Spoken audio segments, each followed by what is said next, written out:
하나님 말씀 사무엘하서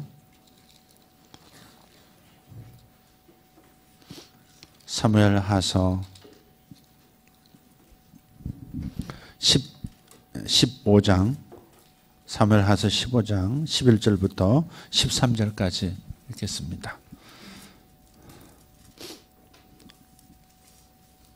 사무엘하서 15장 11절에서 13절 같이 읽겠습니다. 그때 청함을 받은 200명이 압살롬과 함께 예루살렘에서부터 헤브론으로 내려갔으니 그들은 압살롬이 꾸민 그 모든 일을 알지 못하고 그저 따라가기만 한 사람들이라. 제사 드릴 때에 압살롬이 사람을 보내 다윗의 모사 길롯 사람 아히도벨을 그의 성읍 길로에서 청하여 온지라. 반역하는 일이 커가매 압살롬에게로 돌아오는 백성이 많아지니라. 전령이 다윗에게 와서 말하되 이스라엘의 인심이 다 압살롬에게로 돌아갔나이다 한지라. 아멘. 그 유명한 압살롬 게이트입니다. 압살롬 스캔들. 압살롬은 다윗의 가장 사랑하는 아들이었죠. 정말 잘생긴, 다윗이 끔찍히도 잘못을 해도 용서하고 형제를 죽였어도 결국은 받아들이고 했던 아들이 압살롬입니다. 그런데 이름이 심상치 않습니다. 압살롬입니다. 압살롬. 압살롬이 반역을 일으켰습니다. 아버지가 늙고 이제 노쇠하니까 자기 스스로 다윗의 고향, 자기 가문의 고향, 자기 가문의 그 출신지로 돌아가서 헤브론이죠. 거기에서 선언을 합니다. 내가 왕이라고. 이 거대한 음모가 시작되는데요. 압살롬 한 사람의 머리에서 나오기 시작한 겁니다.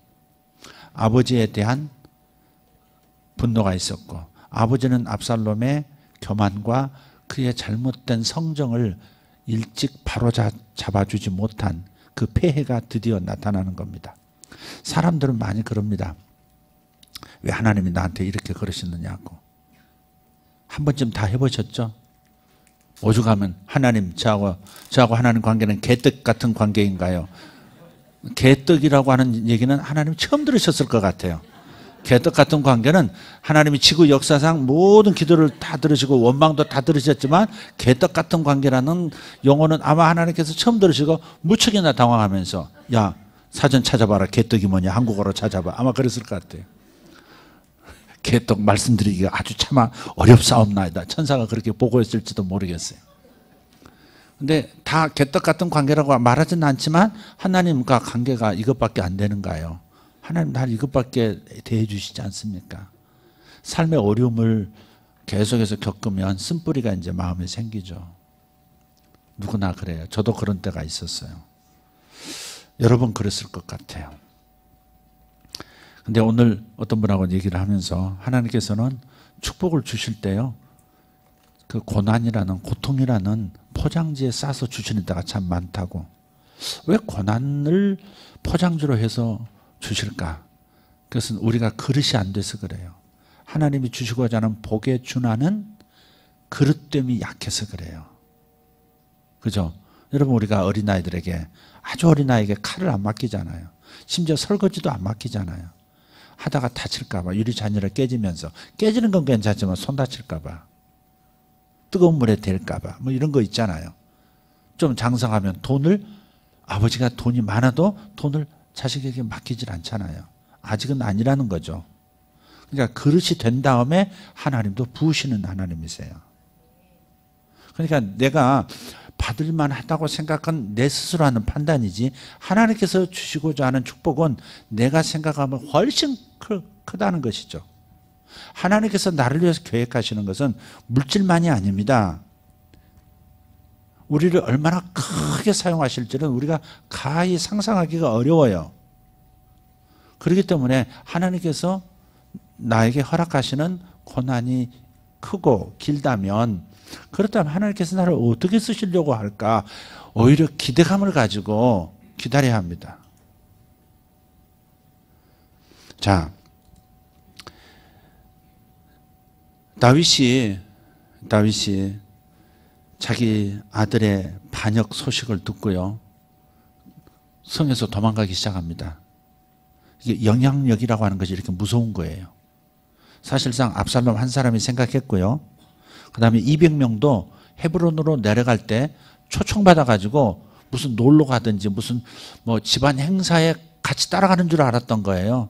200명의 유력 인사들이 압살롬하고 헤브론, 예루살렘에서 헤브론으로 내려갔어요.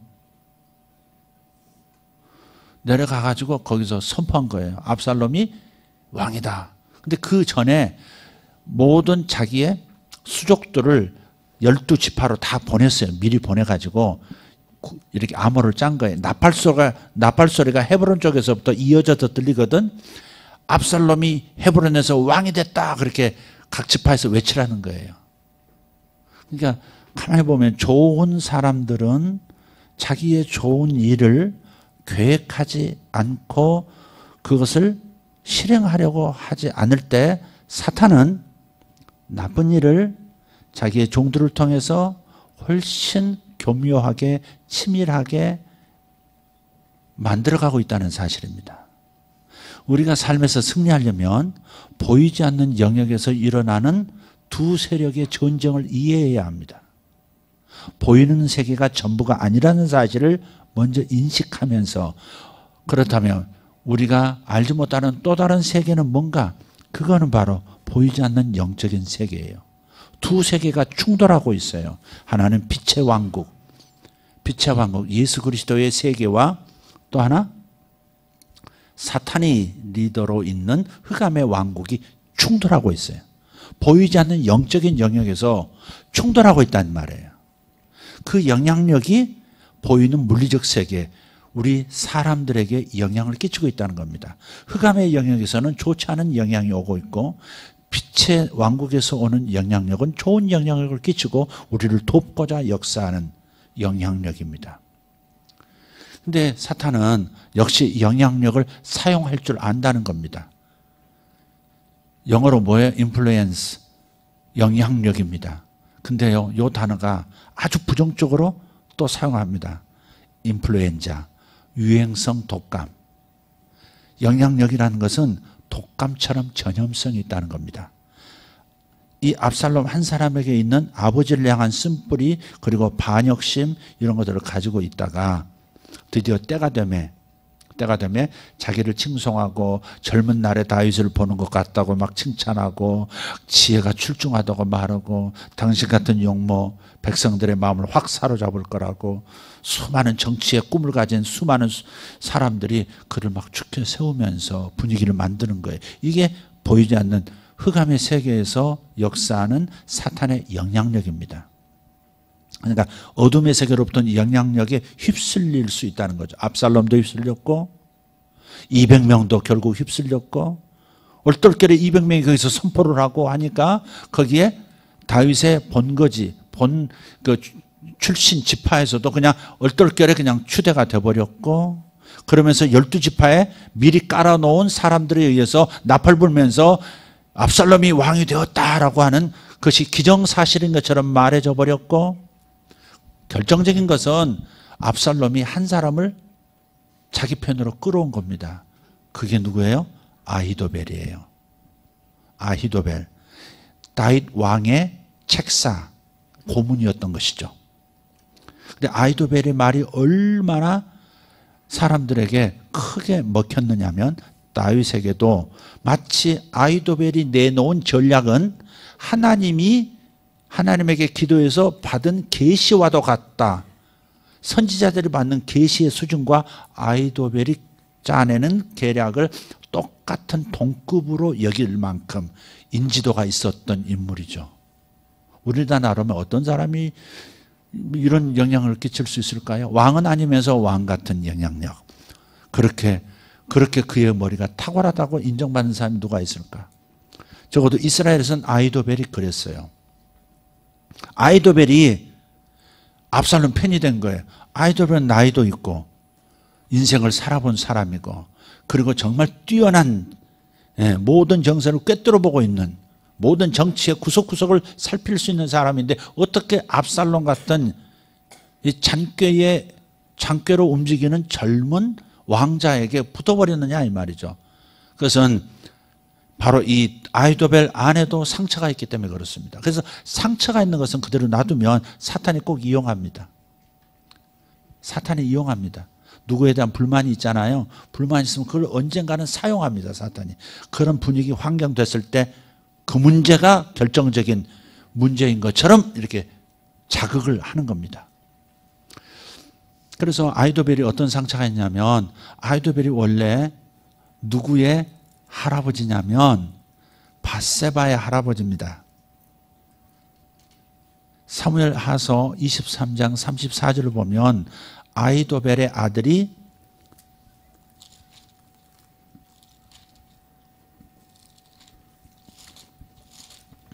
아히도벨의 아들 이름이 엘리암입니다. 엘리암의 딸이 밧세바입니다. 그게 11장 3절에 나와 엘리암의 딸 밧세바 이렇게 나와 있어요. 그런데 그 엘리암의 아버지가 아히도벨이에요. 그러니까 밧세바하고 다윗의 관계가 어떤 관계입니까? 사실은 본래 남편이 우리야죠. 우리야. 다윗의 수하 장군, 측근 장군의 아내였습니다. 그런데 병사들이 장군과 함께 전쟁 나갔을 때 왕궁 위를 거닐다가 저 아래쪽에서 목욕하는 아리따운 여인을 봤어요. 그때 마음에 들어와 버린 거죠. 그래서 그 여인을 불렀어요. 나중에 보니까 우리아의 아내, 자기 전쟁 나가 있는 자기 부하 장수의 아내인 거예요. 그런데도 시험에 드니까 그냥 그대로 해버리는 거예요. 그래서 그녀와 동침을 하고 나중에 보니까 임신까지 돼버렸어요. 한 번 만났는데.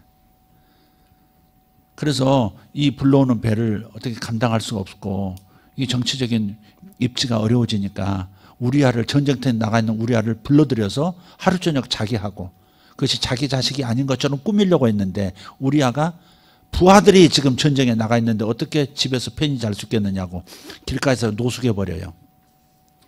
그래서 할 수 없이 다윗이 한 걸음 더 나갑니다. 차도살인, 다른 사람에 의해서 죽도록 만들어버려요. 전쟁터 일선으로 끌어들였다가 나머지 다 빠져버려. 이렇게 사령관에게 명령한 거예요. 사령관만 알고 있죠. 우리아하고 함께 몇 병사들이 적진 깊숙이 갔다가 싹 빠져버린 거예요. 그러니까 우리아는 거기서 잡혀서 죽은 겁니다. 차도살인이죠. 그러니까 간음을 저질렀을 뿐 아니라 그걸 감추기 위해서 살인까지 저지른, 그것도 가장 아끼는 장수의 목숨을 그렇게 버린 거죠. 자신의 죄를 감추려고. 그게 한 가지 죄가 드러났을 때 어떻게 해야 돼요? 우리는 솔직한 것이 좋은 거죠. 솔직한 것만큼 사탄을 당황하게 만드는 게 없어요. 사탄이 우리를 몰아넣는 것은 그 죄로 인해서 거짓말이 달라붙도록, 그래서 그것을 감추기 위해서 또 다른 거짓말을 생산해내도록 하는 것이 사탄의 주요 전략입니다. 젊은 사람들이 절대 빠져서는 안 되는 부분이 그런 연약성이 있죠. 나이 든 사람들은 마찬가지지만 어쨌든 그래서 그런 과정을 알까요? 모를까요? 다 드러났죠. 나단이라는 선지자가 네가 이런 음모 꾸며서 네 아끼는 부하 장수를 죽였지. 그리고 그의 아내를 뺏었지. 죽인 다음에 아내 삼았거든요. 합법적으로 남편이 없으니까 왕하고 이제 결혼을 하게 된 거죠.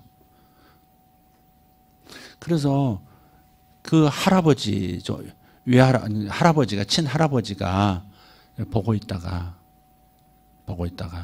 아, 다윗이란 인물이 저런 인물이었던가. 그러니까 그 자기 손녀딸을 자기 남편에게서 빼앗아서 자기 아내로 삼고 자기 손주 사이를 죽인 그것이 아히도벨 마음에 큰 상처로 남아있는 겁니다. 그런 쓴뿌리가 있는 거예요. 그래서 그 평생 같이 전쟁터를 누비면서 승리를 이끌어왔던 아히도벨과 다윗의 우정이 거기서 깨지고 충성심이 거기서 깨진 거예요. 그러던 차에 아들 압살롬이 왕됨을, 아버지가 살아있는데 왕이라고 선포해버린 거죠. 반역이 시작됐을 때 초청을 하니까 가버리는 거죠. 왜 갔어요? 이 기세를 사용해서 자기 원한을 풀고자 하는 마음도 있었던 거죠. 그래서 우리가 상처를 어떤 권세자든 어떤 비즈니스맨이든 어떤 가장이 됐든 누가 됐든 상처를 빨리 해결하지 않으면 하나님 앞에서 해결하든 관계 속에서 해결하든 쓴뿌리 아픔을 해결하지 않으면 사탄이 언젠가는 이용할 것이다 하는 거예요. 그래서 여러분의 상처를 덮으시면 안 돼요. 다루어야 돼요. 들여다보면서 기도하면서 멘토와 나누면서 필요하다면 그러면서 기꺼이 안에 있는 상처를 치료해 주실 수 있도록 하나님께 맡겨야 돼요. 나라도 그렇게 해서 무너지는 겁니다. 개인의 삶도 그렇게 무너지는 거고 나라도 그렇게 무너질 수 있습니다. 자기의 약점이 뭔지, 약점 중에서 상처가 뭔지, 사람에 대한 상처, 하나님에 대한 상처, 이 개떡 같은 관계에 대한 치유가 없으면 100대 1의 경쟁에서 이렇게 취업이 되도록 기라성 같은 실력자들 속에서 한국 사람도 아닌 중국 교포가 동포가 이렇게 채용이 됐다고 하는 거 이상스럽다 그러잖아요. 그거 하나님 하신 일이라고 믿어요. 그렇다고 해서 여러분 개떡 같다는 관계 표현을 자주 써먹지는 마시기를 바랍니다. 주님은 아십니다. 써먹는지 진심인지 남의 거 차용한 건지 순수하게 안에서 올라오는 섭섭함인지를 다 아십니다. 여러분의 섭섭함을 표현하지 말라는 게 아니에요. 하나님 앞에 하셔서 하나님께로부터 치유를 받으셔야 돼요. 아멘. 네. 그래서 대부분은 다윗이 내가 왜 이런 고난을 당하나, 왜 내가 왕으로 하나님께 임명받았는데 아들놈에 의해서 도망을 가야 되나, 이 비참한 현실, 하나님 왜 이러십니까? 그랬을 수 있어요. 그러나 사실은 대부분 여기서 우리가 알듯이 다윗이 저지른 일 아니에요. 그죠? 우리는 자기가 저지른 뿌려놓은 씨앗을 거두어 먹고 있는지도 몰라요. 현재 삶은 대부분이 그래요.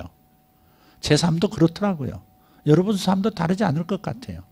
물론 그 가운데 하나님의 은혜가 임해서 내가 뿌려놓은 나쁜 씨앗조차도 거기서 피어난 꽃나무들조차도 합력해서 선을 이루시는 분이니까 결국은 승리하지만 그래도 나쁜 씨앗은 안 뿌리는 게 좋지 않겠어요? 그리고 나쁜 씨앗을 뿌려서 이런 결과를 거뒀는데 그걸 하나님께 불명예를 돌리고 하나님이 왜 이러십니까? 라고 한다면 하나님도 할 말씀은 있으시죠. 말을 안 하셔서 그렇지. 그래 이해한다. 속상했지. 이렇게 받아주시지만 하나님은 아시죠? 원인이 어디 있는지, 왜 이런 시험에 빠졌는지를 아신다 이 말이죠. 자, 이런 걸 좀 정리하면서 어쨌든 아히도벨이 상처 입은 압살롬과 상처 입은 아히도벨이 짝짝꿍이 된 거예요. 대개 이제 도다리는 도다리끼리, 멸치는 멸치끼리, 닭은 닭끼리, 오리는 오리끼리 이렇게 모여요. 그러니까 상처 입은 사람들은 상처 입은 사람과 함께 뭔가 또 다른 어떤 이상한 일을 만들 수 있어요. 그러니까 여러분도 자신들을 잘 살피고 상대도 잘 살펴서 우리가 서로 시험에 들지 않도록, 서로 악을 떠먹이지 않도록 조심은 해야 되겠죠. 근데 압살롬과 이게 이제 압살롬 게이트라고 이제 제가 이제 이름을 한번 붙여본 건데 압살롬 스캔들이에요 이게. 아주 그냥 예루살렘 타임즈에 아주 토픽으로 몇 달 동안 올랐던 것이 압살롬의 반란입니다. 지금 이게 다윗이 보니까 대세가 이제 끝난 거예요. 가만히 보면요 그렇지도 않은 거거든요. 우리 오늘 본문을 읽어보면 200명이 그저 따라가는 사람들이었어요. 근데 압살롬이 막 소리치면서 왕이다 이래버리니까 같이 거기서 이제 새로운 정권 창출자가 된 거예요. 얘들이 지금 압살롬과 200명과 미리 보낸 정탐꾼들이 새로운 정권의 이제 기초가 준비위원회가 돼버린 거예요. 그러다가 아히도벨이 거기 오니까 결정적으로 저 사람이 압살롬에게 갔다면 대세는 끝났다 이렇게 된 거예요. 참. 그래서 다윗도 그렇게 여겨버린 겁니다. 다윗도요 아히도벨의 말을 얼마나 소중하게 여기는지요. 16장 23절을 보면요 이렇게 돼 있어요.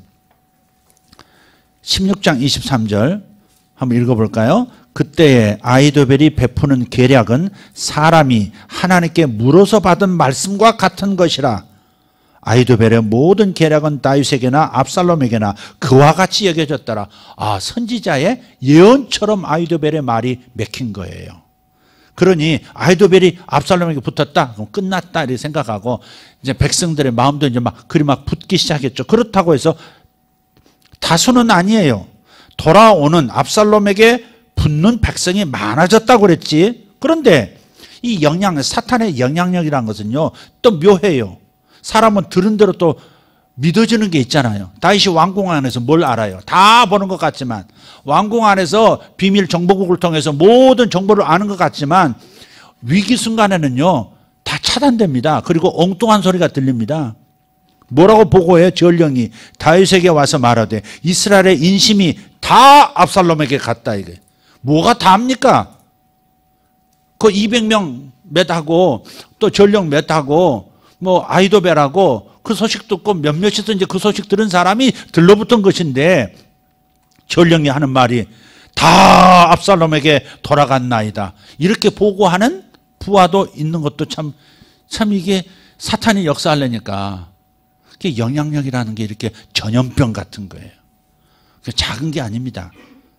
저도 이제 사역을 하다 보니까 작은 문제 하나를 가만히 놔뒀다가 영향력이 있을 수 있는 그런 사람의 말을 가만히 놔뒀다가 그냥 그 일이 커져버리는 경우도 있더라고요. 아주 진짜 반역을 일으키는 일에 상당수가 소동을 하는 그런 경우가 아주 한 20년 전에 있었단 말이에요. 그렇게 밀어주고 했던 사람이 그렇게 반역을 탁 일으키니까 내 자리를 탐내고 이 위치를 탐내고 그런 일이 있었어요. 그래서 영향력이라고 하는 것은 꼭 전염병 같다. 영향력은 인플루엔자 전염, 독성 전염병과도 같은 거예요. 그래서 그것을 우리 가벼이 볼 것도 아니고 또 이렇게 막 들릴 필요 있는 것도 아니고, 그러나 진중하게 다룰 필요는 있다 이 말이죠. 이것은 교회만이 아니라 여러분이 살아가는 세상, 회사, 여러분이 하는 영역에서도 이런 일은 있을 수 있습니다. 왜냐하면 여러분의 영역에도 사탄의 영향력은 있거든요. 여러분의 살아가는 삶의 상황에 빛의 나라의 영향력도 있고요. 그러나 사탄의 영향력은 미처 생각하지 못하는 사이에 은밀하게 치밀하게, 그러면서도 강력한 독성을 지니고 퍼져나갈 수 있다는 것. 왜? 사람들이 원래 바탕이 죄라는 바탕 위에 있기 때문에 거기에 쉽게 이렇게 호응하는, 공감하는, 공명하는 그런 일이 많다는 겁니다. 그래서 여러분 관리를 잘 하실 필요가 있는 거예요. 사업을 하시는 분들은 관리를 잘 하셔야 돼요. 자, 그래서 이제 다윗이 도망갑니다. 도망가는 얘기 여러분 다 아시죠? 도망가는데 백성들이 막 돌을 던지고 먼지를 막 날리면서 먼지 막 끼얹습니다, 왕에게. 예. 네가 사울의 집안을 망하게 만들었지. 뭐 전왕 있잖아요. 다윗의 전대왕. 예. 그 왕을 네가 죽였지. 뭐 사실 블레셋 사람과 싸우면서 전쟁터에서 죽었잖아요. 그런데 네가 사울을 망하게 했지 하면서 막 너는 배신자야 하면서 막 이렇게 말하죠. 그럴 때 다윗이 어떻게 처신합니까? 저놈을 죽여라. 할 수 있죠. 그래도 왕이잖아요. 도망가고 있지만 현직 왕이고 따르는 장군들이 있단 말이에요. 저놈 배, 그러면 죽이죠. 왕이 한마디 하면 바로 칼이 날아갑니다. 그 왕 옆에 서 있는 그 무사들 있잖아, 호위 무사들. 그건요, 바로 솔로몬이요. 솔로몬이 애 하나 데려다 놓고 내기입니다. 그래서 이렇게 재판해 달라고 했을 때 솔로몬이 서로 자기 얘기라고 그러니까 둘로 나눠줘. 딱 그럽니다. 그냥 곧바로 옆에 있던 무사가 그냥 칼을 빼서 확 내리치잖아요. 진짜 내리칩니다. 왕의 말은 바로 시행되는 겁니다. 옆에 재상이 있든 누구든 상관없이 뭐 이렇게 높은 사 영의정 복배라 그래도 베게 되어 있습니다. 이게 너무 왕의 무사는 절대적으로 왕의 말만 듣습니다. 그러니까 진짜 어머니가 아유 멈추세요. 애 가져가라고 그러세요. 가져가라서. 그래서 그 여자가 진짜 친본주를 발견한 거죠. 흉내 내듯이 하면 벌써 들통 났을 겁니다. 그러나 옆에 있는 무사 치람 치는. 그러니까 다윗도 저놈 죽여라. 심의 저놈 죽여라. 어째서 왕에게 저런 모독을 돌을 던지고 저런 짓을 한단 말이에요. 죽입시다 그랬어요. 중간에서. 그러나 그러지 말아라. 저들을 통해서 하나님이 나를 연단시키는 것인지 누가 알겠느냐 그랬어요. 여러분도 고난받을 때 주변에서 내 신세가 이렇게 됐다고 건드리고 모욕하는 것처럼 느끼고, 상처받은 사람들, 어려운 사람들은 남의 얘기가 그냥 그대로 안 들리게 되어 있습니다. 상처를 통해서 감정이 건드려지면서 그 말이 들리기 때문에 꼭 나를 무시하는 것처럼 느껴지게 되어 있어요. 그게 이제 참 문제더라고요. 인간의 연약함이더라고요. 근데 다윗은 그때 혼에서 들리는 이 소란소리, 저 나쁜 놈 저렇게 등을 돌리다니, 내가 압살롬에게 쫓긴다고 금세 저렇게 등을 돌리다니 하면서 저런 놈은 싹을 잘라야 돼, 복수해야 돼, 이런 생각이 있을 수 있지만 다윗은 그 혼의 생각을 거절합니다. 영으로부터 나오는 하나님의 음성을 듣습니다. 저 사람을 통해서 하나님이 나를 책망하시는지 누가 알겠느냐. 나는 그렇게 듣는다. 내가 자식 교육을 잘못했고, 내가 남의 아내를 뺏어서 내 아내로 만든 이 무서운 죄에 대해서 하나님께서 나를 징벌하시는, 저 사람을 통해서 나를 징계하시는데 내가 어찌 하나님의 매를 거절하겠느냐. 다 그럽니다. 그리고 나중에 다시 복귀해서 전쟁에서 승리하고 돌아올 때요, 그 시므이라는 친구가 숨어있던 반대파들을 다 끌고 나와가지고요 진상을 합니다. 숨어있던 전 임금의 수족들을 다 지하에서 움직이던 그 사람들을 다 끌고 대명천지에 다윗에게 얼굴을 다 그냥 블랙리스트처럼 싹 다 내놓고 저분에 맡기겠나이다 하면서 싹 당신에게 다시 충성하겠다 탁 무릎 꿇습니다. 그때도 죽이지 않아요. 그렇게 처신을 잘하니까, 지혜롭게 하니까 죽이지 않아요. 그러나 솔로몬에게 왕위를 물려줄 때는 솔로몬에게 말합니다. 저런 간교한 사람은 내가 성숙한 왕이었음에도 불구하고 저런 음모를 꾸미는 사람인데 어린 너를 가만 놔두지 않을 거다.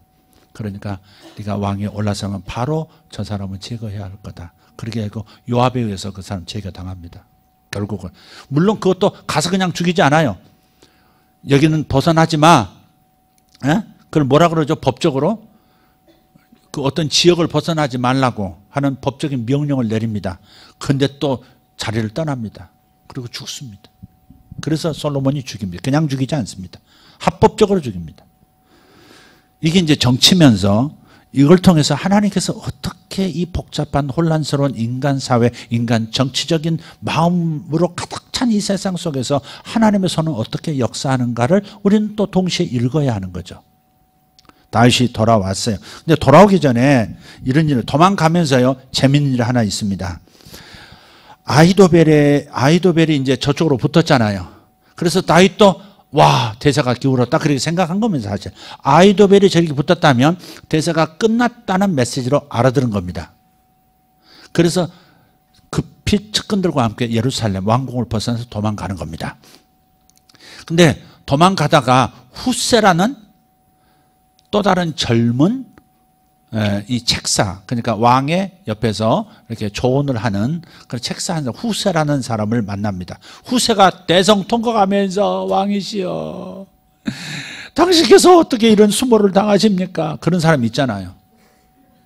그런 사람 진짜 막 왕이 코너에 몰렸어. 자기 보스가 코너에 몰렸을 때 진짜 그 사람 편에 딱 서는 사람, 충성도를 변하지 않는 사람 있잖아요. 그 후세가 그런 사람. 아히도벨은 싹 달라졌지만 후세는 다윗한테 딱 섭니다.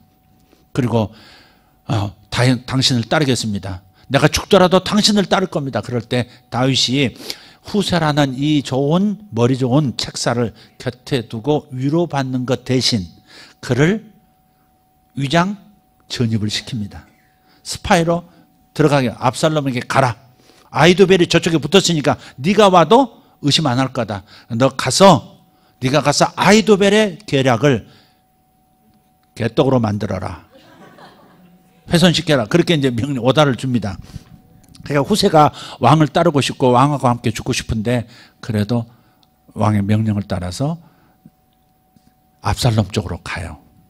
그래서 근데 그때 처음에 이제 그런 말을 아히도벨이 이제 저렇게 갔다는 말을 듣고요, 이 다윗이 도망하면서 기도를 합니다. 그게 사무엘하서 15장 30절, 31절입니다. 같이 한번 읽어볼까요? 자, 30절, 31절 시작. 다윗이 감람산 길로 올라갈 때 그의 머리를 그가 가리고 맨발로 울며 가고 그와 함께 가는 모든 백성들도 각각 자기의 머리를 가리고 울며 올라가니라. 그려지십니까? 지금 이 상황? 다 울면서 도망을 가요. 31절. 어떤 사람이 다윗에게 알리되 압살롬과 함께 모반한 자들 가운데 아히도벨이 있나이다 하니 다윗이 이르되 여호와여 원하옵건대 아히도벨의 모략을 어리석게 하옵소서 하니라. 아멘. 그 다음에 후세가 딱 나타나요. 12절, 32절 시작. 다윗이 하나님을 경배하는 마루턱에 이를 때에 아렉 사람 후세가 옷을 찢고 흙을 머리에 덮어쓰고 다윗을 맞으러 온지라 그랬어요. 참 절묘하죠. 아히도벨은 사람을 붙드는 법을 배웠다면 다윗은 하나님을 내 편으로 붙드는 법을 선택한 거예요. 다윗은 그 순간 도망가는 순간에도 전략적인 기도를 하는 겁니다. 핵심은 아히도벨이라는 거, 압살롬은 아니라는 거. 자기 아들을 알잖아요. 인물도 좋고 뭐 패기도 좋고 다 좋은데 저놈은 쓴뿌리가 있고 저놈은 또 머리는 나빠. 얼굴 잘생기고 머리 좋고가 합해지기가 어려운가 봐요. 그래서 아히도벨이 결정적인 수라고 하는 것을 알기 때문에 하나님께 기도할 때 막연하게 주여 도와주시옵소서 하지 않고 뭐라고 기도해요? 주여 아히도벨의 계략이 어리석게 아무것도 아는 것이 되게 해 주시옵소서. 주여 개떡표 붙여주시옵소서. 딱 붙여버리는 거예요. 그러니까 기도를 정확하게 할 필요가 있고 기도도 우리가 중요해요. 우리가 지금 북한을 상대하고 있어요. 정복주의자들이 아니라면 김정은 정권이 사라져야 한다는 것은 인정할 겁니다. 응? 평화를 추구하고 노력해야 한다는 것은 알면서도 그러나 김정은 정권이 있는 한은 어렵다는 것은 다 인정할 거예요. 만약에 김정은을 좋아하고 김일성 일가에 대한 충성이 있는 사람이라면 낯을 붉히고 화를 내겠지만 그러나 김정은 정권이 사라져야 하는 건 맞아요. 그러니까 우리가 기도할 때 전략적으로 기도할 필요가 있고 하나님 마음에 있는 기도를 할 필요가 있어요. 아히도벨의 계략이 무효가 되게 주시옵소서. 이렇게 기도하니까 그 기도의 응답으로 누가 나와요? 아히도벨을 맞먹는 전략가 후세가 나타난 거예요. 그래서 그를 밀어 넣은 거라. 하나님 응답으로 알고 보낸 겁니다. 아니나 다를까 아히도벨이 다윗이 지금 코너에 몰렸으니까 빨리 쫓아가서 다윗만 죽이고 그 부하들과 백성들은 건드리지 마소서. 왜? 다윗만 죽여야 민심이 빨리 돌아옵니다. 다윗을 따른 사람 모두 죽이면 민심이 크게 이반돼서 빨리 정리가 안 됩니다. 갈등이 길어질 겁니다. 그러니까 다윗만 꼭 죽이고 돌아오게 하소서 해요. 그때 후세가 뭐라 그럽니까? 계속 쫓는 것은 위험합니다. 그런 거예요. 쥐도 코너에 몰리면 덤벼드는 법입니다. 그러니까 계속해서 천천히 몰아가시옵소서 이렇게 얘기해요. 그때 주변에 있던 다른 사람들이 아히도벨보다 후세의 전략이 낫나이다 이래버린 거예요. 근데 성경은 뭐라 그러냐면 성경은 사무엘하서 17장 14절을 한번 볼까요? 사무엘하서 17장 14절. 자, 압살롬과 온 이스라엘 사람들이 이르되 아렉 사람 후세의 계략은 아히도벨의 계략보다 낫다 하니 이는 이게 바로 이제 현실이에요. 압살롬 진영에서 아히도벨의 전략보다 후세의 계략이 더 낫다. 후세의 계략을 선택하소서 이렇게 말했지만 이렇게 된 까닭은 보이지 않는 세력의 영향, 즉 빛의 왕국으로부터 오는 생각이 있었다는 겁니다. 영향받았다는 거예요. 아히도벨과 압살롬은 흑암의 세력에 영향을 받았지만 후세는 지금 어디서 영향받았어요? 빛의 왕국, 하나님 나라로부터 영향받고 지금 아히도벨의 전략을 무효화시켰다는 거예요. 그래서 이는 그래요. 그 까닭은 아히도벨의 좋은 계략을 물리치라고 명령하셨습니다 하면서 하나님께서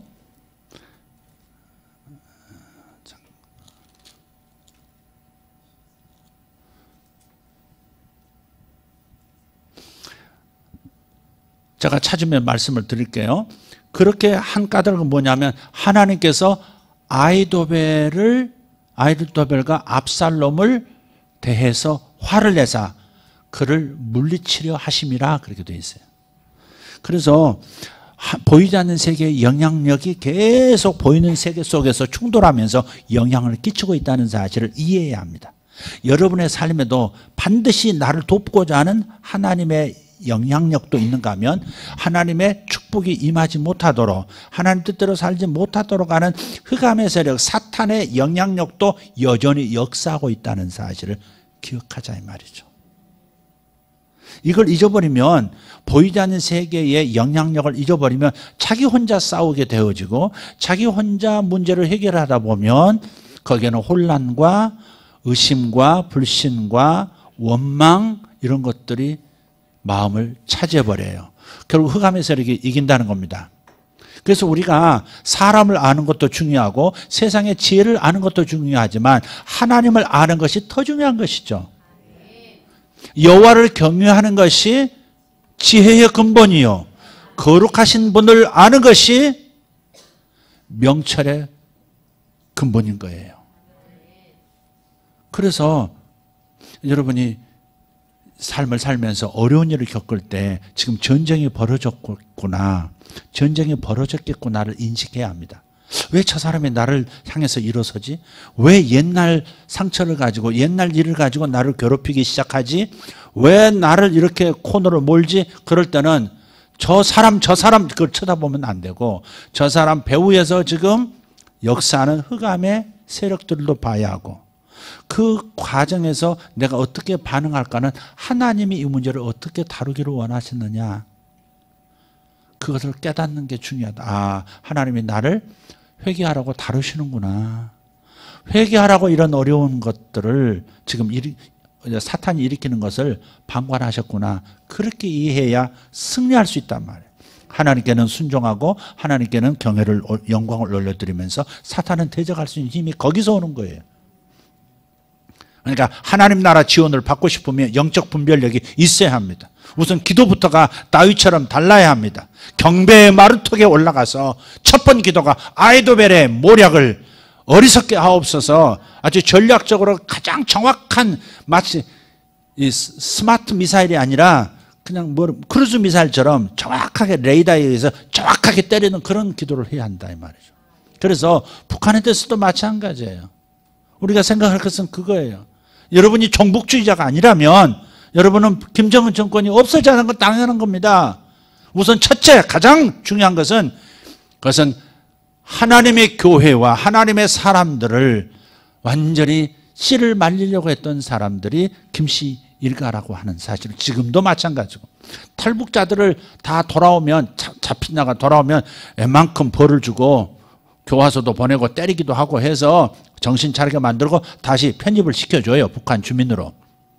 워낙 많으니까. 그런데 바깥에 나가가지고 선교사를 접했다든지 교회 가서 도움을 청했다든지 성경을 봤다든지 아니면 또 예수 믿었다든지 그게 발각되면 쥐어 짜면 나오거든요. 무서운 사람들 고문하고 그러면 무섭습니다. 그러니까 쥐어 짜면 그러니까 그것이 발각되면 그냥 죽은 목숨이라고 생각해야 합니다. 그러니까 기독교를 접한다는 것, 진리를 접한다는 것을 영의 세계가 그토록 그러니까 그 정권은 자기들이 교회라고 하는 이 신앙이라는 것이 자기의 김일성 종교를 대적하는 입장이라는 걸 잘 알지만 그러나 그것이 어디서 이런 마음이 들어왔는지를 모르는 흑암의 세계에서 들어온 영향력이라는 걸 모르는 거예요. 자기가 사탄의 종노릇 하고 있다는 걸 모르는 겁니다. 이게 교회를 회파하고 가짜 교회 하나 떡하니 봉수교회 세워놓고 근데 진짜 그 교회 왔다 갔다 하다 진짜 믿는 사람도 생긴대요. 다 불러가지고 너 몇 명 가서 찬송 잘 부르고 사진 찍을 때 남조선에 와서 사진 찍고 저 유엔에서 사진 찍을 때 찬송 제대로 부르고 사도신경 제대로 하고 그러다가 예수 믿어버린 사람들이 있대요. 그리고 거기서 모인다니까 지하에서 예배 드리는 사람이 슬금슬금 거기 와서 빙빙 돈대 괜히 저 멀리 거리에서 찬송도 같이 그러다가 이제 누가 보면 이제 속으로만 이제 찬송 부르고 은혜 받고 눈물 줄줄 흘리고 가고 가짜로 세운 교회가 또 그렇게 또 하나님 합력해서 선 이루신다니까. 그러니까 하나님을 대적한다면 그건 죽은 목숨이죠. 하나님을 대적한다면 죽은 목숨이죠. 거기에 무슨 복을 기대할 수 있어요. 복은 고사하고 저주받을까 하나이다. 정말 그렇죠. 그래서 하나님을 대적하면 안 돼요. 아멘. 우리는 뭐 하나님의 사람들이니까 대적하지는 않지. 그러나 하나님을 모르는 이들은 우리가 일시적으로 상처받고 하나님 왜 이래요? 이럴 수는 있어요. 하나님 아시죠? 엄마 왜 이래? 뭐 이렇게 소리 지르잖아. 아빠는 널 맨날 미워해. 그 뭐 사랑 달라 그 말이지 뭐. 그건 하나님 아시죠? 어쨌든 간에 하나님께서 보이는 세계의 배후에서 역사하시고 사탄도 자기 흑암의 세력에 그 모든 영향력을 사용해서 영향을 끼치고 있다는 것을 인지하지 못하면 쏘가버린다 이 말이에요. 사탄의 역사를 하나님의 뜻으로 받아들여 버리고 하나님의 역사를 오히려 거부하고 대적하는 자신이 될 수도 있다. 여러분 여기서 예외라고 생각하시면 안 돼. 우리도 시험 들면 그렇게 될 수 있습니다. 사람은요 한 번 딱 시험 들면요 확 돌리면요 그냥 그토록 님이라는 글자에 점 하나만 찍으면 남이라고. 그렇게 부부관계도 좋다가 도요 진짜 마음에 딱 이렇게 뭐 딱 이렇게 걸어 잠궈 버리면요 님이 아니라 남이야. 점 하나만 찍으면. 그런 세상이기 때문에 여러분도 여러분 자신을 항상 장담하면 돼요. 베드로도 장담했잖아요. 주님과 함께 죽는 곳도 가겠습니다. 주님과 함께 뭐 고난을 받겠습니다. 얼쑤죠 얼쑤? 딱 와서 너 예수 한 페이지 딱 그러니까 몰라. 또 와서 너 분명히 맞는데 있는 거 같이 있는 거 봤는데 몰라. 모른다니까 왜 자꾸 이래. 또 와서 또 얘기하니까는 몰라. 침 뱉는다가 관계없다. 저주한다 그 말이죠. 침 딱 뱉으면서 딱 돌아서고 그때 꺾여 하고 닭소리가 들리니까 그냥 막 머리가 쪼개진 거죠. 뭐 담벼락에 머리 찌면서 울었을 거예요. 틀림없이 그랬을 겁니다. 그러니까 우리가 시험에 들면 그럴 수 있어요. 얼마든지 남처럼 돼버립니다.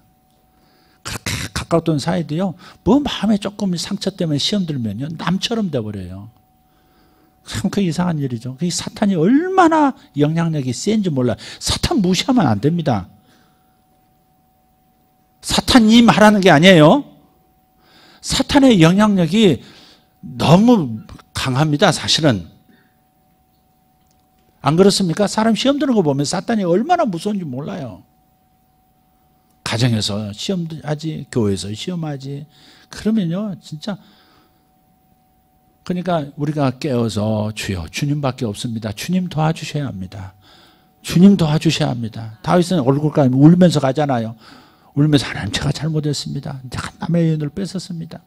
지금 제가 씨앗을 잘못 뿌렸습니다. 제가 거둡니다. 주님 용서해 주세요. 자기 탓으로 돌리고 이렇게 회개하면서 나가면서 딱 정확한 기도하니까 그대로 하나님께서는 응답하셔 후세 딱 보내주고 후세가 그의 그냥 훗날을 딱 보장을 해주잖아요. 아이도벨이 그래가지고요 후세 말을 딱 들으니까 끝났다 한 거예요. 그래서 아이도벨이 그대로 자기 집에 가가지고 목매달아 자살해버립니다. 자살해버려요. 아, 내 말을 듣자. 다윗을 죽이자고 했는데 후세가 당장 죽이지 말자고 코 내버리면 쥐도 덤벼든다고 그러니까 서서히 몰자고 그랬던 말을 딱 듣는 순간에 아차. 그리고 그걸 예스라고 다 하는 그 상황을 보면서 아, 후세가 다윗 편이구나 안 거예요. 고수는 고수를 알아보잖아요. 고수는 고수를 알아보잖아요. 아하. 근데 거기서 후세는 저놈 편입니다. 그러면 질투해서 그런다고 그럴 거 아니에요.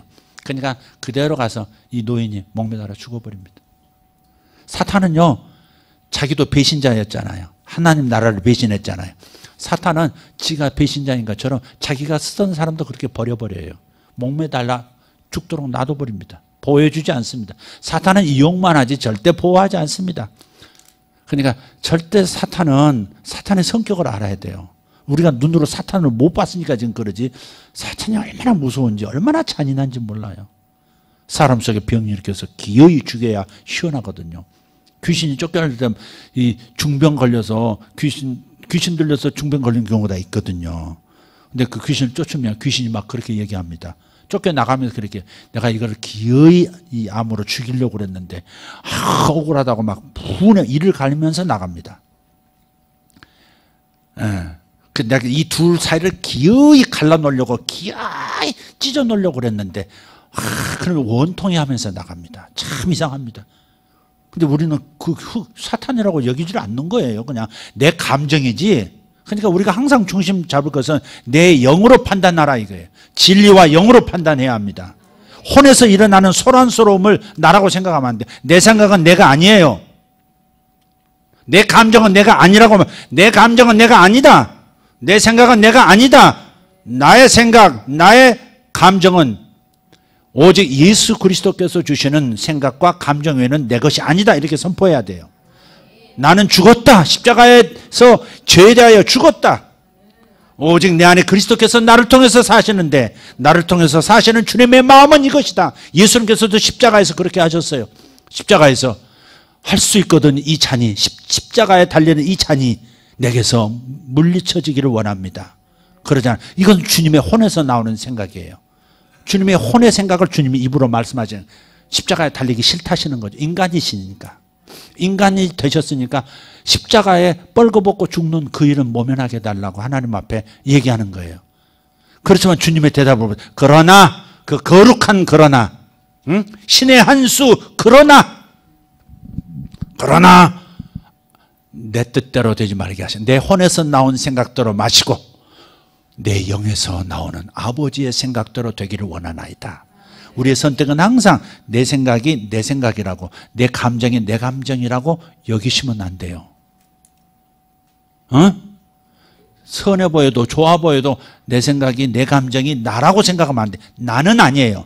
나는 죽었어요. 오직 내 안에 그리스도께서 사시는 거예요. 그러니까 그리스도의 진리의 말씀만 말해야 돼요. 주님은 이것을 원하신다. 나는 이게 싫지만 주님은 이것을 원하신다. 나는 기어이 복수하고 싶지만 주님은 이것을 원하신다. 이렇게 말할 수 있는 그러나를, 거룩한 그러나를 사용할 수 있는 분들 되기를 바라요. 지난 금요일에 그러나에 대한 신의 한 수라는 제목으로 말씀을 드렸으니까 한번 들어보셨으면 좋겠고, 결국 그것이 다윗을 승리자로 다시 만들고 이스라엘도 평안한 가운데 이끄는 위대한 왕으로 남게 만들었습니다. 여러분, 흑암의 세계와 빛의 왕국이 충돌한다는 거 이해하시고, 그것이 내 감정에도 나타나고 사람의 행태에도 빛의 왕국의 영향력이, 흑암의 영향력이 나타난다는 거 분별하면서 가시면 절대 희생당하는 일 없고 승리할 줄 믿습니다. 여러분, 사업에서 승리하시고, 가정에서 승리하시고, 아멘. 회사에서 승리하시고, 교회 생활하는데 승리하시기를 바랍니다. 할렐루야. 다 같이 일어나십시다. 이 시간 기도하실 때 이 기도를 사랑 없는 기도라고 생각하시면 안 됩니다. 사랑 없는, 김정은 정권을 주님 뽑아내 주시옵소서 하는 것은 사랑이 없는 기도가 아닙니다. 하나님을 대적하는 일에서 중지를 시켜야지 더 이상 죄짓게해서는 사실 안 됩니다. 어떤 방식으로 되어질지는 우리는 다 할 수는 없습니다. 그러나 할 수 있으면 전쟁이라는 방식을 통해서 또 북한의 전범을 만들어서 그 전범 처리하는데 또 시간 보내는 일은 없기를 원하는 거죠. 저는 통일 이후를 걱정하는 겁니다. 그냥 외과식으로 미국이 덤벼들면 못하겠습니까? 희생이 있다 하더라도 미국은 한다면 할 겁니다. 그러나 하나님께서 그런 방식으로 나가기를 원치 않아요. 저는 북한이 지금 조금 고개를 꺾고 그런 방향으로 나올 수밖에 없는 상황이 만들어지기를 사실은 원합니다. 저는 그걸 원합니다. 그래서 전쟁이 불필요하게 생기지 않도록 그렇게 했으면 하는 마음이 있어요. 그래서 김정은 옆에 있는 그 누군가 아이도벨 같은 사람이 내놓는 저 끝까지 강성으로 나가는 그 전략, 그거에 대해서 무효가 되어지도록, 어리석은 계략이 되도록 그렇게 해주시는 하나님의 역사가 나타나기를 원하는 겁니다. 후세 같은 이들이 나타나기를 원하고 아이도벨 같은 모략이 꺼지기를 원하는 겁니다. 그래야 전쟁이 일어나지 않고 전범이 생기지 않고, 50년 60년 전에 있었던 전범 처리하는데도 우리 통일의 과정에서 얼마나 골치 아픈 일인데 또 다른 전범 만들어서 수십 년을 또 우리가 통일 이후에도 낭비한다면 동서의 문제도 심각한데 남북의 문제가 통일된 이후에 계속된다면 이것처럼 또 아픈 일이 어디 있습니까? 그래서 하나님께 저는 감히 그렇게 구합니다. 주님, 김정은 정권만, 김씨 왕조만 좀 도려내 주시옵소서. 그렇게 해야만 동족 상잔이 없이 또 미국이 북한 사람들과 훗날에 통일된 다음에도 같이 잘 연합할 수 있도록, 같은 민족이고 같은 나라가 될 테니까 미국과 함께 가려면 상처가 북한에 없어야 되니까 주님 그렇게 만들어 주시기를 원합니다. 저는 그렇게 기도하고 있는 중입니다. 자체 내에서 해결할 수 있도록 오늘 이 시간 그렇게 기도했으면 좋겠습니다. 주여, 이 나라를 다시 한번 긍휼히 여겨주시고 하나님 북한을 변화시켜 주시옵소서. 북한 정권이 이제는 이 상황에서는 꼬리 내리게 도와주시옵소서. 그리고 하나님 다른 방향으로 나갈 수 있도록 하나님 그 안에서 내부에서 후세들이 일어날 수 있도록 주님 역사하여 주시옵소서. 여지껏 주도해왔던 아이도벨의 세력은 뒤로 물러서게 하시고 그리고 후세의 세력이 일어나게 하여 주시옵소서. 북한의 후세의 세력이 일어나고 북한의 예후의 세력이 일어나게 하여 주시옵소서. 주여 역사하여 주시옵소서. 주여 삼창하고 통성으로 기도하고 여러분의 삶에서도 흑암의 세력을 공격하면서 그러면서 하나님의 능력을 구하면서 기도할 수 있기를 바랍니다. 주여 주여 주여 주여 할렐루야. 아버지여 감사합니다. 영원하신 우리 하나님 찬송합니다. 할렐루야. 오직 우리는 주님만을 섬깁니다. 아버지 하나님, 주님을 끝내 거절하는 이들에 대해서 주님께서 하나님 다루어 주시옵소서. 하나님 역사하여 주시옵소서. 아버지 주여 북한 정권을 주님께서 하나님 바꾸어 주시옵소서. 새로운 정권이 생겨나게 하여 주시옵소서. 살아계신 하나님, 북한 정권이 새로이 들어서게 하여 주시옵소서. 아이도벨의 세력은 무너질지어다. 북한 아이도벨 세력은 무너질지어다. 북한의 후세의 세력이 일어날지어다. 젊은 세력들이 일어날지어다. 북한의 젊은 세대가 일어날지어다. 주여 감사합니다. 영원하신 우리 하나님 찬송합니다. 영광의 우리 아버지 하나님 찬양합니다. 할렐루야. 우리 하나님 감사합니다. 감사합니다. 살아계신 우리 하나님 감사합니다. 아버지여, 북한 안에 북한 안에 변화가 일어나게 하여 주시옵소서.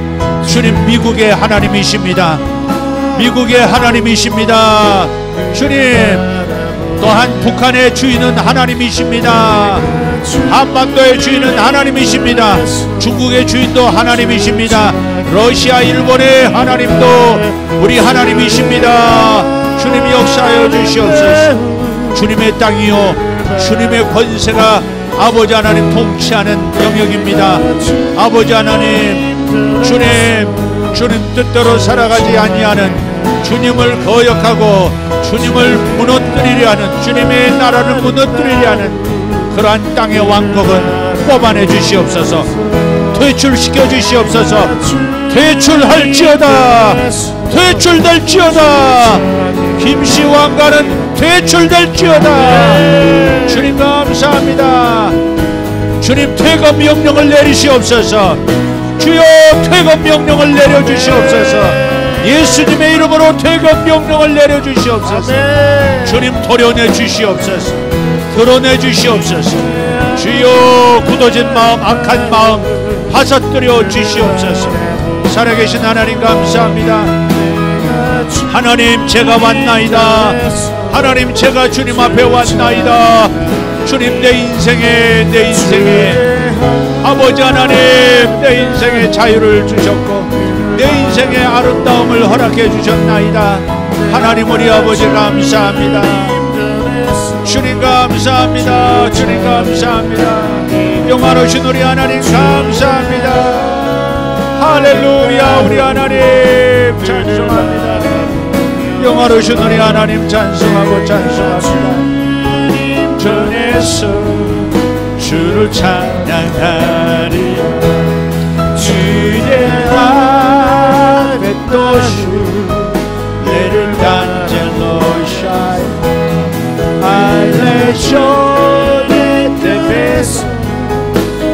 살려 보내라 할리샤라바레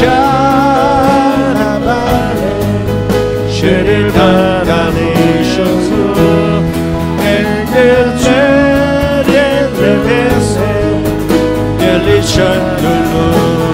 주님 살아계신 주여 감사합니다. 주님이 일하고 계시니 감사합니다.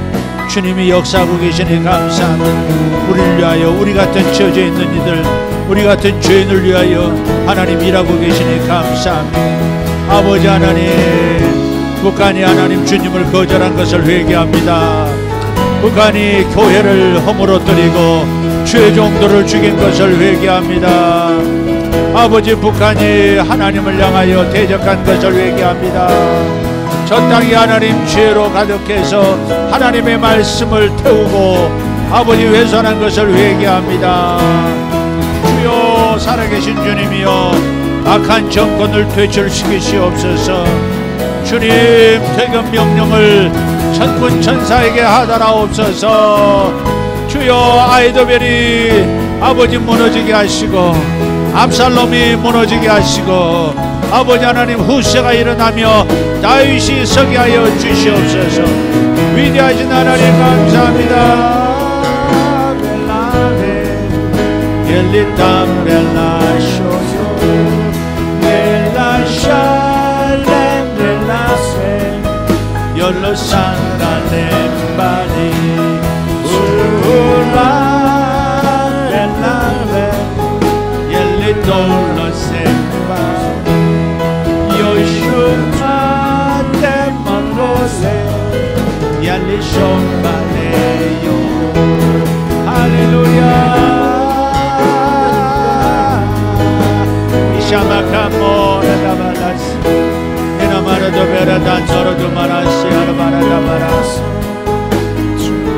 주여 역사하소서, 역사하소서. 천군을 파송해 주소서. 다시 한번 주여 외치고 주님 하늘에 천군을 보내달라고 기도합시다. 주여 하늘 문을 열어주시옵소서. 주의 천군 천사를 보내주시옵소서. 주의 천군 천사를 보내주시옵소서. 주여 이 나라에 아버지 하나님 죄악을 주의 보혈로 사하시고 우리를 새롭게 하여 주시옵소서. 주님 왕같은 제사장 나라가 되게 하여 주시옵소서. 이 민족이 하나님 하나 되어 세상의 희망이 되게 하시옵소서. 대한민국을 통일시켜 세상의 희망이 되게 하여 주시옵소서. 살아계신 우리 하나님 감사합니다. 하나님 과정을 주님께서 이끄실 것을 믿습니다. 주님께서 하나님 귀한 일을 행하고 계시니 감사합니다. 아버지 하나님 감사합니다. 세상의 영향력, 아버지 마귀의 영향력이 하나님 나라의 영향력을 감당 못합니다. 주님의 빛을 어둠이 감당 못합니다. 주님이 나타나시고 주님의 나라가 드러나면 어둠의 일은 다 드러납니다. 압살롬이 드러나고 아이도벨이 드러나고 그를 따는 수많은 악이 드러났습니다. 아버지 하나님, 하나님의 빛이 아버지 북한 땅에 임하게 하시고 아버지 남한에 우리 대한민국에 나누어진 마음이 하나가 되게 하여 주시옵소서. 남한이 하나 될 수 있는, 대한민국이 한 마음이 될 수 있는 사건을 일으켜 주시옵소서. 대한민국이 한 마음이 될 수 있는 사건이 일어나게 하여 주시옵소서. 주여 대한민국이 한 마음이 될 수 있는 사건이 일어나게 하여 주시옵소서. 주여 한 마음으로 일어나게 하여 주옵소서. 아멘, 아멘.